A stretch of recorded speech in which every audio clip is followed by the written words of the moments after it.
मटकं घेतलेलं आहे। त्यानंतर ना हा मुरडीचा पाला येतो, त्यानंतर ना हे बटाटो येतात, हे सिल्वर कॉईन आहे, त्यानंतर ह्या वरण्याच्या शेंगा आहेत, त्या उसावरच्या शेंगा आहेत, त्या वाटाण्याच्या शेंगा आहेत, ही केळीची पानं आहेत, हे बटाटो आहे। आता मिक्स करत आहे। पहिला आलं लसूण पेस्ट टाकतोय, त्यानंतर ना हळद टाकतोय, त्यानंतर आमचा घरगुती मसाला टाकतोय जो आम्ही स्वतः बनवलेला आहे, त्यानंतर बुक्का टाकत आहे, त्यानंतर आमची घरगुती कोल्हापुरी चटणी, त्यानंतर चवीनुसार मीठ त्याला देत आहे, लिंबू पूर्ण त्याच्यामध्ये पिळत आहे। हां, हे कोकणामध्ये जास्त करतात।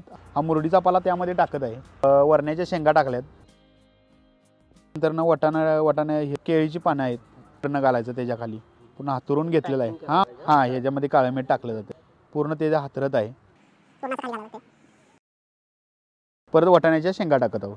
आता हे बटाटो वरती त्याला टाकत आहोत, राईचे तेल, हां सूर्य, अंडे टाकत आहे। मुरडीचा पाला हे पूर्ण झाकण्यासाठी, हां उलटं ठेवायचं। मित्रांनो, थंडीचे दिवस खूप आहेत, पटपणा पूर्ण आलेला आहे,